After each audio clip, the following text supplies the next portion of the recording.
Assalamualaikum warahmatullahi wabarakatuh. Kali ini kami akan membawakan manaqib serta kisah karomah dari Habib Soleh Tanggul. Siapakah sosok beliau sebenarnya? Dan benarkah beliau seorang wali kutub yang doanya selalu diijabah oleh Allah? Untuk mengetahui jawabannya, simak pembahasan kali ini hingga akhir. Al-Imam, Al-Arif Billah, Al-Kutub, Al-Habib Soleh bin Muhsin Al-Hamid. Beliau, Al-Habib Soleh adalah bagaikan paduan lautan karomah, lautan wilayah, lautan asror, lautan anwar, lautan syariah, lautan hakikoh, dan lautan makrifah. Qutbul Gaus, Ahludar, Sohibul Waket, dan Faridu Zamanihi. Kewalian beliau terang benderang seperti matahari di siang hari. Karomahnya disaksikan kalangan khawas maupun kalangan awam. Para habaib, para ulama, solihin, pejabat, orang kaya, orang miskin, artis, rakyat jelata, yatim piatu, kaum fakir, semua datang kepada beliau. Hidupnya bertabur karomah dan akhlak yang mulia. Seluruh waktunya dihabiskan untuk berkhidmat kepada umat Rasulullah Shallallahu Alaihi Wasallam. Beliau memiliki keterikatan hati yang besar kepada para salaf leluhurnya, Aulia min Bani Alawi. Hingga beliau pun diperhatikan secara khusus oleh mereka dari alam barzah. Ruh mereka silih berganti mendatangi beliau, baik dalam keadaan terjaga ataupun dalam tidur beliau. Hingga Ar-Ruh Asy-Syarif, Fahrul Wujud, Sohibul Karomi wal Jud, Syekh Abu Bakar bin Salim, menemui beliau secara yaqodoh atau terjaga, ketika meminumkan kepada beliau Bahrul Hakikah, atau Samudera Hakikat, hingga beliau bergelimang cahaya, meraih Futuhal Arifin, terbuka segala hijab hissi dan maknawi. Beliau menjadi kecintaan Rasulullah Shallallahu Alaihi Wasallam. Mahkotanya para wali Allah, dan kekasih hati orang-orang soleh. Beliau adalah lautan kedermawanan yang tak bertepi. Sumber keberkahan yang tidak pernah habis. Pembuka pintu rahmat Allah, pengangkat bala, atau musibah umat Rasulullah, dan wasilah yang agung bagi terkabulnya hajat makhluk-makhluk Allah. Habib Soleh berasal dari wilayah Hadramaut, sebuah wilayah yang penuh keberkahan di negara Yaman. Beliau adalah zuriyah Rasulullah Shallallahu Alaihi Wasallam yang 39, dari jalur Sayyidina Husain radhiyallahu anhu. Dan beliau adalah keturunan dari Syekh Abu Bakar bin Salim yang ke-10. Marga beliau adalah Al-Hamid, yang berasal dari Habib Hamid bin Syekh Abu Bakar bin Salim. Al-Habib Soleh lahir pada tahun 1313 Hijriyah di kota Korbah. Ayahnya bernama Habib Muhsin bin Ahmad, seorang yang alim, abid, mukhlis, serta sosok wali yang dicintai masyarakat di daerah Wadi Amed. Habib Soleh pertama kali melakukan rihlah dakwahnya ke Indonesia sekitar tahun 1921 Masehi. Awalnya, beliau tinggal sementara bersama salah satu keluarganya di Lumajang, hingga pada akhirnya beliau kemudian pindah ke daerah Tanggul Jember Jawa Timur, dan menetap di sana hingga wafat. Beliau adalah orang yang rendah hati, dan tidak pernah merasa dirinya sebagai orang yang patut untuk diistimewakan. Makan beliau sederhana, pakaian sederhana, dan beliau tinggal di rumah sederhana yang terbuat dari bilik bambu. Banyak para habaib, saudara, orang-orang kaya, datang menawarkan bantuan kepadanya untuk merenovasi rumahnya, tapi beliau menolaknya dengan halus. Jangan diapa-apakan. Biarkan saja, saya takut Rasulullah tidak datang lagi ke tempat ini. Saya setiap hari berjamaah sholat 5 waktu dengan Rasulullah di rumah ini. Mohon jangan dibongkar rumah ini. Ucap Habib Soleh Tanggul setiap ditawari bantuan merenovasi rumah. Dalam kesehariannya, Habib Soleh selalu melapangkan orang susah, membantu orang-orang yang dililit utang, membantu fakir miskin dan anak yatim, mendamaikan orang-orang yang berselisih, dan mempertemukan orang yang belum mendapatkan jodoh. Bahkan, tak jarang beliaulah yang menanggung mas kawin jika ada yang membutuhkan. Beliau sangat penyayang terhadap fakir miskin, para janda, dan anak yatim piatu. Beliau gemar mengurusi segala kebutuhan mereka. Beliau memiliki kebiasaan pergi ke stasiun Tanggul setiap selesai sholat subuh. Beliau kemudian masuk gerbong ke gerbong kereta api, untuk sekedar memberikan minuman hangat gratis kepada para penumpang. Beliau juga gemar membagi-bagikan uang dan sembako kepada tetangga-tetangganya yang membutuhkan. Beliau orang yang sangat dermawan. Tidak pernah menolak seorang pun yang meminta-minta kepadanya. Seorang ulama pernah mengatakan, seandainya beliau tak memiliki apapun kecuali ruhnya, maka beliau pun akan menyerahkannya dengan senang hati. Beliau sangat tawadu. Beliau senantiasa mendahului meminta maaf kepada orang-orang di sekitarnya, bahkan kepada putra-putra dan cucu-cucunya. Beliau melayani dan memuliakan para tamunya. Beliau tidak akan menyentuh hidangan, sebelum tamunya mengambilnya terlebih dahulu. Beliau diam-diam menimba air dari sumur di malam hari, untuk keperluan mandi dan wudhu para tamunya. Keharuman namanya tersebar hingga ke seluruh belahan bumi. Manusia dari dalam maupun luar negeri berkunjung dan mendatangi beliau. Dari Amerika, Belanda, Afrika, Cina, Saudi Arabia, Singapura, Malaysia, dan negara-negara lainnya. Mereka datang untuk mendapatkan berkah, serta memohon doa-doanya. Dan dengan mendekati beliau, mereka berharap mendapat hujanan rahmat dari Allah Subhanahu wa Ta'ala. Banyak orang-orang yang datang kepadanya telah dikasyaf oleh beliau. Sehingga, banyak dari mereka sudah mendapatkan jawaban atau pertolongan dari beliau, sebelum mereka mengutarakan masalahnya. Dan tak jarang, banyak dari mereka yang bertawasul atau bertawajuh kepada beliau, melainkan selalu tercapai segala hajatnya. Dan mereka pun mendapatkan apa yang diinginkannya, berkat tingginya makom beliau di sisi Allah. Para wali yang hidup sezaman dengan beliau menyaksikan, bagaimana tingginya kedudukan Al-Habib Soleh bin Muhsin Al-Hamid. Al-Qutb, Al-Habib Abdul Qadir bin Ahmad As-Segaf Jeddah, ketika sedang berkunjung ke Indonesia dan bertemu Habib Soleh, beliau berkata, "Sesungguhnya Habib Soleh ini adalah seorang Habib yang sangat agung kedudukannya, dan amat tinggi martabatnya. Beruntunglah kalian bersama dengannya. Sesungguhnya walaupun beliau berada di tengah-tengah kalian dengan jasadnya yang zuhir, tapi sebenarnya beliau tidak bersama dengan kalian. Karena, hatinya telah terikat dengan tali cinta pada Tuhannya, dan telah tertambat pada pintu arahnya." Habib Ja'far bin Syaihon pernah berkata kepada Habib Soleh, "Telah datang kepadamu sesuatu yang wahbi, pemberian langsung dari Allah. Bukan kasbi, sesuatu yang dicapai dengan usaha." Habib Ali bin Abdurrahman Al-Habsyi Kuitang pernah berkata, bahwa beliau tidaklah berucap dan tidak berbuat sesuatu, kecuali atas izin Habib Soleh. Dan Habib Ali pun memuji beliau. "Wahai Habib Soleh, engkau adalah orang yang doanya selalu terkabul. Dan engkau sangat dicintai oleh Tuhanmu, dan segala permohonanmu selalu dikabulkan." Habib Husain bin Hadi bin Salim Al-Hamid, seorang waliullah asal Berani, Probolinggo, suatu hari pernah bermimpi mengunjungi Habib Soleh. Di dalam mimpinya, ketika sampai di depan rumahnya, beliau mendengar seperti suara Habib Soleh dari dalam masjid. Maka beliau segera menuju ke dalam masjid. Dan ternyata, Habib Soleh berada di dalamnya dengan didampingi oleh seseorang dengan wajah yang amat tampan, dan memancarkan cahaya yang begitu sempurna. Maka Habib Husain berkata dalam dirinya dengan penuh keyakinan, bahwa orang tersebut pasti Rasulullah Shallallahu Alaihi Wasallam. Ketika Habib Husain berada di hadapan mereka, maka Habib Soleh memberi isyarat kepadanya, agar menyalami orang yang di samping beliau.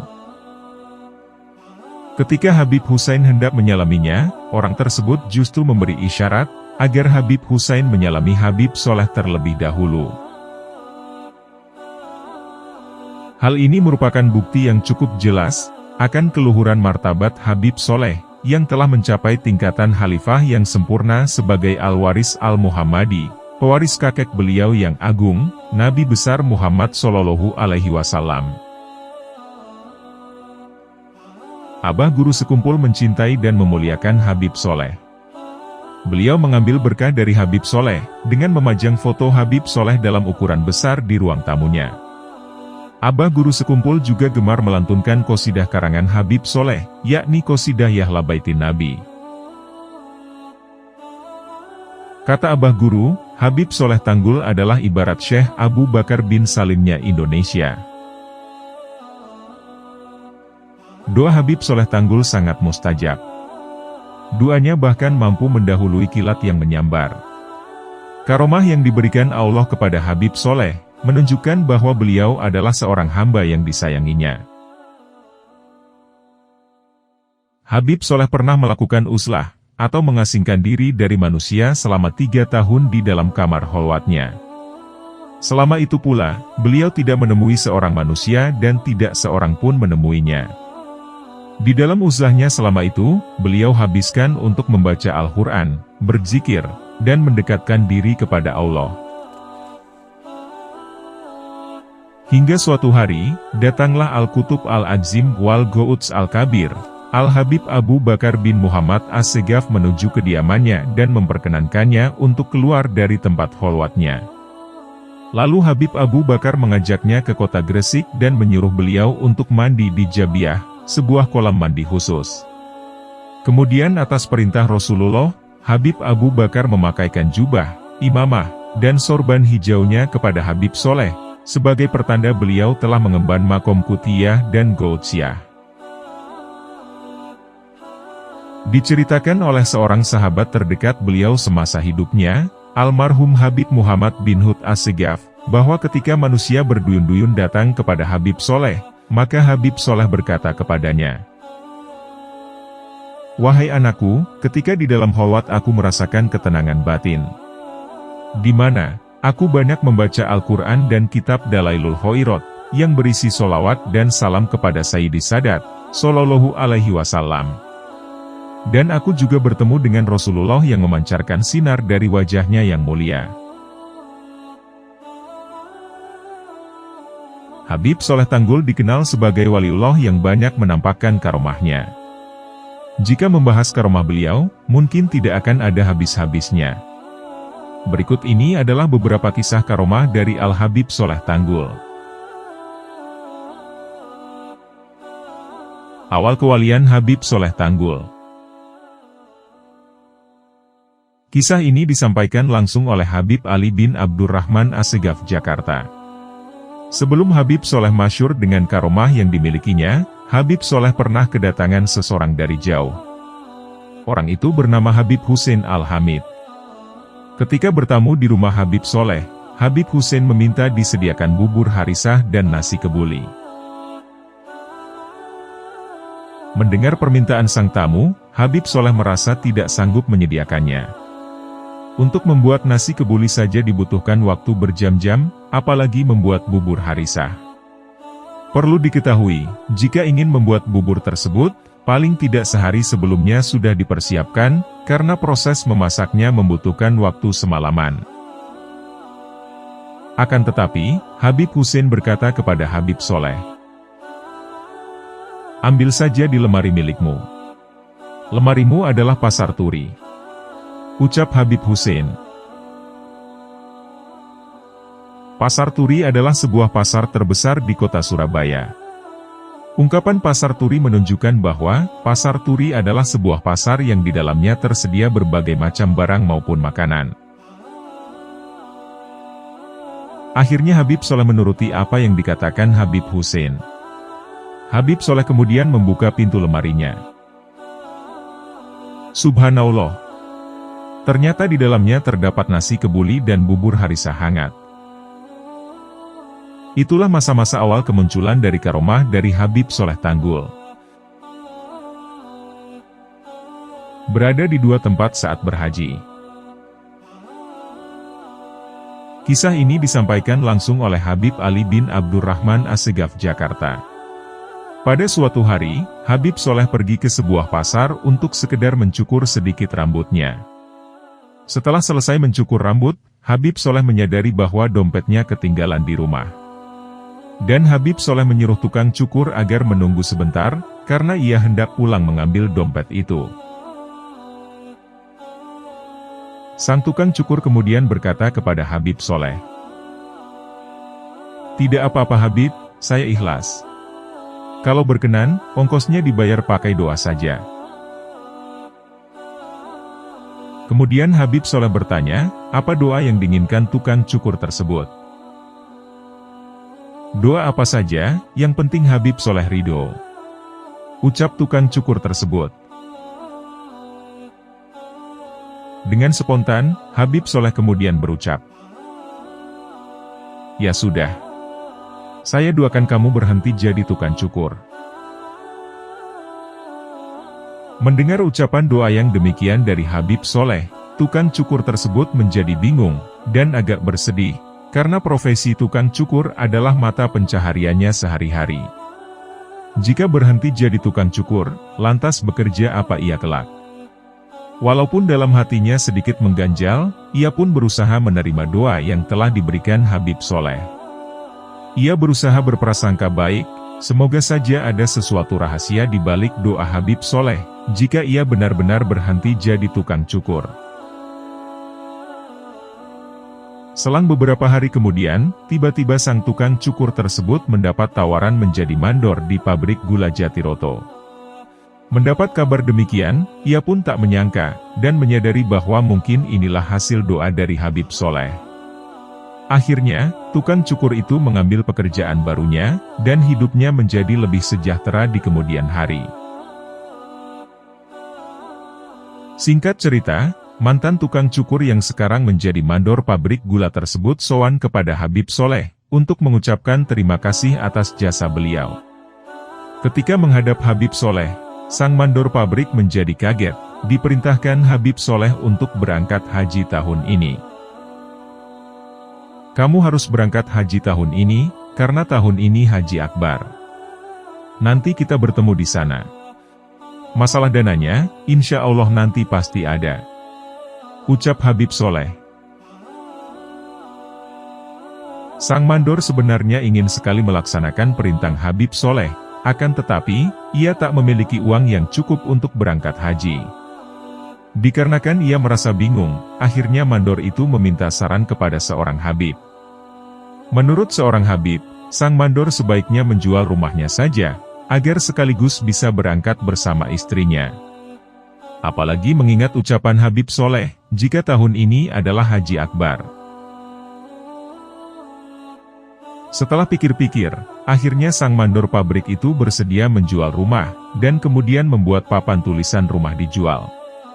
Tak lama setelah ia memasang tulisan rumah dijual, tiba-tiba ada orang yang tertarik ingin membeli rumah itu. "Berapa harganya, dan mengapa rumah ini dijual?" ucap calon pembeli rumah. Sang mandor kemudian menjelaskan, bahwa ia menjual rumah dikarenakan mendapat perintah pergi haji dari Habib Soleh Tanggul. Mendengar sosok Habib Soleh Tanggul yang menyuruh, calon pembeli rumah ternyata berubah pikiran. Ia bahkan menawarkan menanggung semua biaya keberangkatan haji, tanpa harus membeli rumah sang mandor. Sang mandor beserta istrinya akhirnya bisa berangkat haji, tanpa harus menjual rumah. Singkat cerita, ketika musim haji tiba, dan sang mandor sudah berada di Tanah Suci, mereka akhirnya bisa bertemu Habib Soleh Tanggul. Hal tersebut sesuai dengan apa yang dikatakan beliau sebelum berangkat, bahwa nanti mereka akan bertemu di Tanah Suci. Sang mandor tak menyia-nyiakan momen tersebut dengan berfoto bersama Habib Soleh saat itu. Setibanya di tanah air, sang mandor pun menceritakan semua kisahnya kepada para orang-orang. Mulai bagaimana ia bisa berangkat haji dengan gratis, hingga bertemu Habib Soleh di Tanah Suci. Akan tetapi, ketika orang-orang mendengar kisahnya yang bertemu Habib Soleh berhaji, mereka menjadi agak ragu. Mana mungkin sosok Habib Soleh yang selama ini masih berada di rumah, dibilang berangkat haji tahun ini. Bahkan, beliau saja masih mengisi majelis rutinan bersama para jamaah.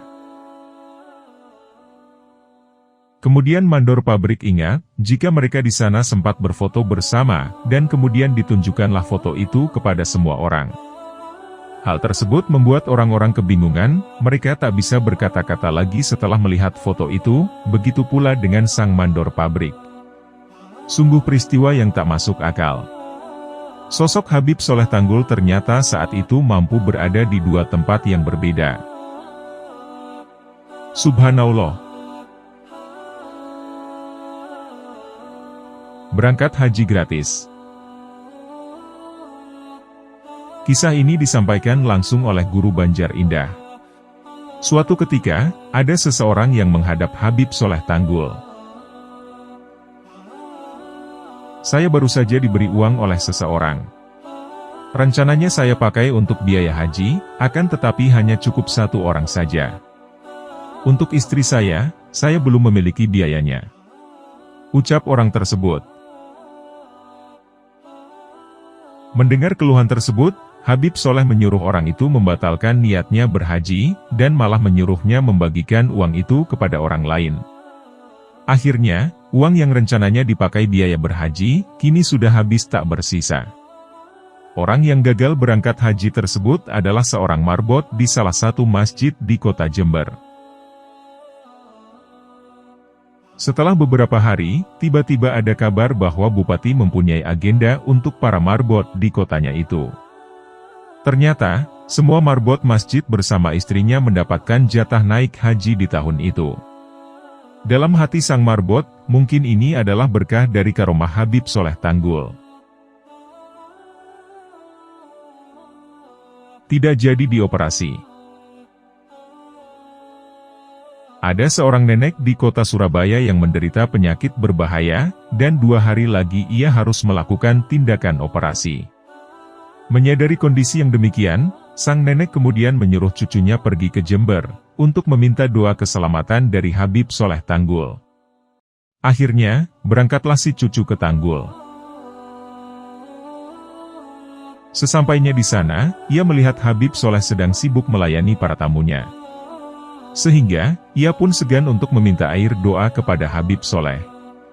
Ketika dirasa sudah agak sepi, barulah ia memberanikan diri meminta doa kepada Habib Soleh. Nenekmu sudah sembuh. Pulanglah sekarang. Ucap Habib Soleh Tanggul. Ia pun sangat bingung.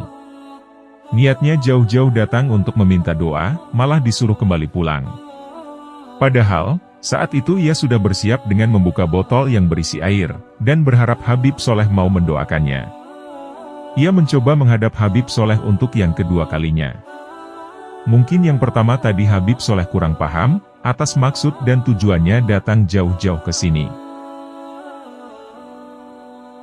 Nenekmu sudah sembuh. Pulanglah sekarang. Ucap Habib Soleh lagi. Ia masih saja kurang puas dengan maksud perkataan Habib Soleh. Bahkan, Habib Soleh pun tidak mendoakan air yang sudah dibawanya. Maka dari itu, ia pun mencoba mendekat untuk yang ketiga kalinya. Nenekmu sudah sembuh. Sekarang pulanglah. Ucap Habib Soleh yang kali ini dengan perintah serius. Ia pun akhirnya menyadari bahwa mungkin usahanya dalam meminta doa kepada Habib Soleh sudah cukup. Mungkin saja kali ini neneknya salah memilih orang untuk dimintai doa. Dalam perjalanan pulang, ia pun sangat jengkel. Sudah jelas, neneknya lusa akan dioperasi, dan sudah menempuh perjalanan jauh ke Tanggul, akan tetapi Habib Soleh tidak mau sekedar mendoakannya.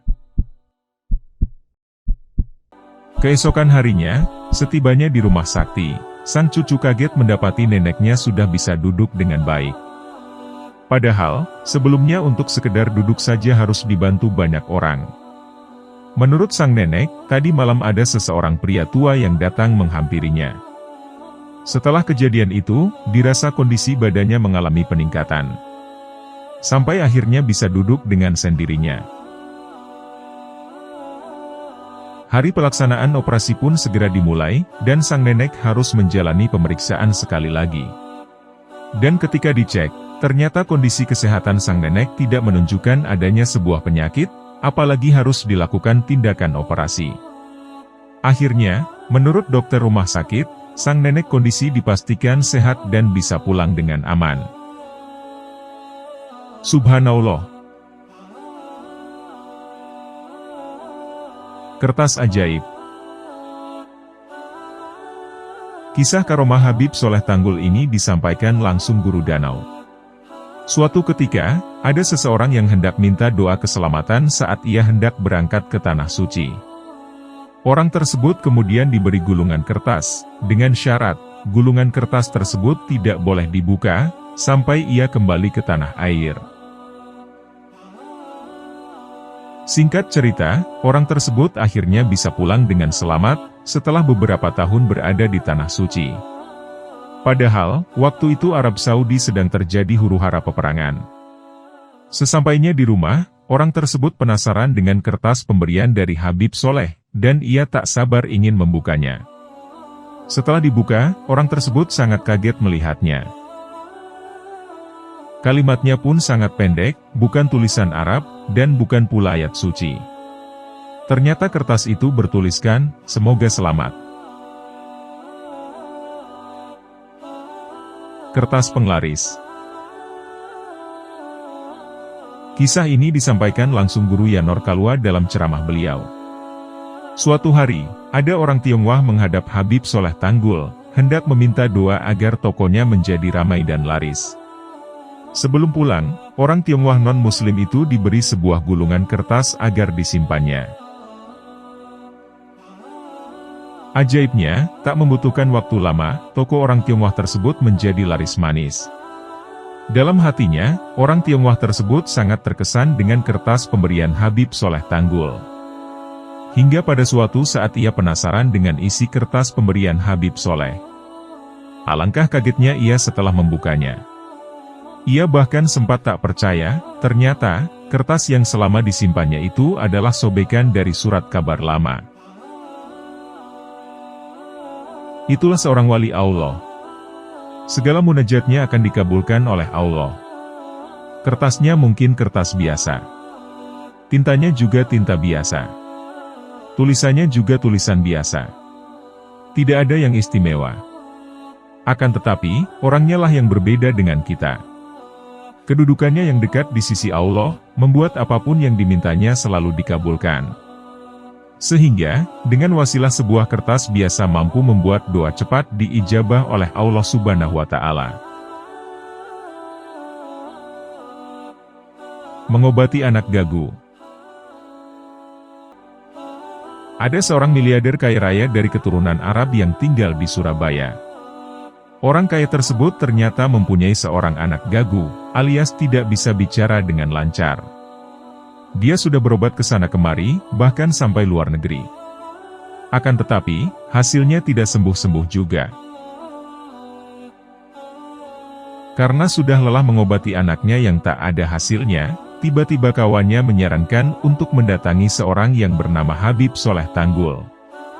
Kawannya menyarankan agar meminta didoakan Habib Soleh, agar anaknya diberikan kesembuhan oleh Allah Subhanahu wa Ta'ala. Sebenarnya, orang kaya tersebut berat hati jika harus meminta doa kepada Habib Soleh.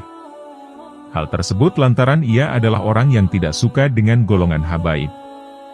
Karena tak ada pilihan lain, dan ia pun ingin segera anaknya sembuh, orang kaya tersebut akhirnya bersedia berobat kepada Habib Soleh. Singkat cerita, sesampainya di kediaman Habib Soleh, orang kaya tersebut segera mengatakan hajatnya, sambil membawa anaknya juga. Setelah didoakan, Habib Soleh kemudian berkata kepada anak tersebut, "Wahai anak, sekarang, tirulah bagaimana suara ayam berkokok." Maka sang anak menirukan suara ayam berkokok dengan baik. Tidak hanya itu, kemudian Habib Soleh berkata lagi, "Wahai anak, tirulah suara ayam jago berkeruyuk."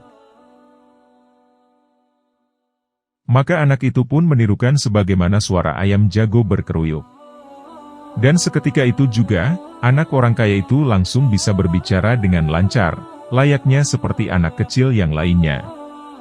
Betapa gembiranya sang ayah, anaknya sekarang bisa sembuh dengan izin Allah Subhanahu wa Ta'ala, berkat wasilah Habib Soleh. Semenjak kejadian itu, orang kaya tersebut yang tadinya membenci para habaib, setelah kesembuhan anaknya, ia kemudian berubah total menjadi pecinta Habib Soleh. Mengobati orang lumpuh saat haji.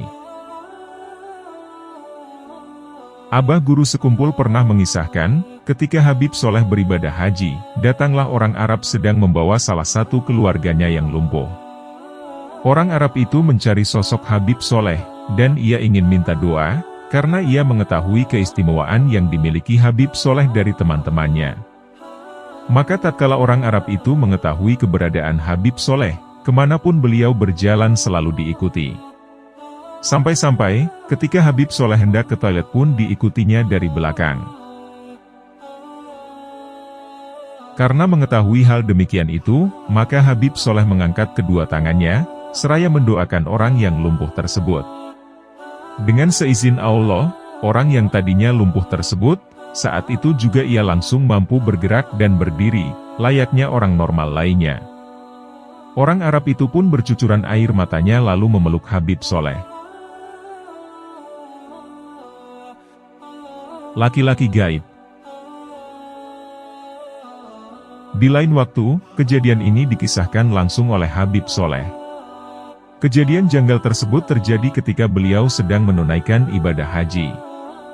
Di saat beliau berada di Raudhah Masjid Nabawi, tiba-tiba datang beberapa orang berpakaian askar kepada beliau, lalu mengajak beliau ziarah ke makam-makam para sahabat. Askar tersebut mengajak Habib Soleh berkeliling, sambil menjelaskan masing-masing makam sahabat beserta namanya. Keesoknya harinya, para askar itu datang kembali untuk menemui Habib Soleh. Mereka kembali mengajak beliau ziarah ke makam sahabat-sahabat Nabi yang lain, sambil menjelaskan nama-nama sahabat tersebut. 3 hari berturut-turut, hal itu terjadi kepada Habib Soleh. Sampai akhirnya, beliau pun bertanya kepada para askar itu. "Kalian ini sebenarnya siapa?" tanya Habib Soleh. Para askar itu menjawab, "Engkau tidak perlu mengetahui siapa kami." Keesokan harinya, ternyata askar itu tidak datang lagi ke Habib Soleh. Karena menyadari hal tersebut, Habib Soleh kemudian berkata, "Hal ini disebabkan karena rasa keingintahuanku. Sehingga, Rijalul Ghaib itu tidak datang lagi kepadaku." Mendatangkan hujan di musim kemarau. Dikisahkan, suatu waktu beliau sedang berjalan bersama Habib Ali Kuitang yang hendak berkunjung ke kediaman Habib Ali di Bungur. Saat melintasi sebuah lapangan, beliau melihat banyak sekali orang berkumpul untuk melakukan sholat istisqa. Hal tersebut dilakukan, lantaran kota Jakarta saat itu dilanda kemarau panjang. Kemudian Habib Soleh pun menawarkan doa untuk memohon hujan kepada Allah Subhanahu wa Ta'ala. Tak berselang lama setelah Habib Soleh menengadahkan tangan ke langit, awan mendung pun mulai datang, dan kemudian hujan pun turun dengan derasnya. Habib Soleh wafat pada tanggal 7 Syawal, tahun 1396 Hijriah. Atau bertepatan pada tahun 1976 Masehi. Hingga sekarang, karomah beliau yang tampak setelah beliau wafat adalah, maka beliau tidak pernah sepi dari para jamaah, yang datang dari berbagai daerah untuk berziarah. Terlebih lagi pada waktu perayaan haul beliau, yang diadakan pada hari Ahad kedua pada bulan Syawal. Ribuan orang dari berbagai daerah akan tumpah ruah ke jalan wilayah Tanggul, untuk memperingati haul dari Habib Soleh Tanggul. Demikianlah tentang manakib serta kisah karomah dari Habib Soleh bin Muhsin Al-Hamid, atau Habib Soleh Tanggul.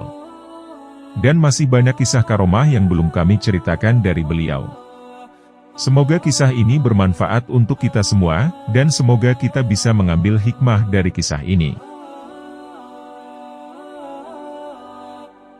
Wallahu a'lam bishawab. Terima kasih telah menonton. Jangan lupa klik tombol subscribe, like, komen, dan share, sebagai bentuk dukungan terhadap channel kami. Wassalamualaikum warahmatullahi wabarakatuh.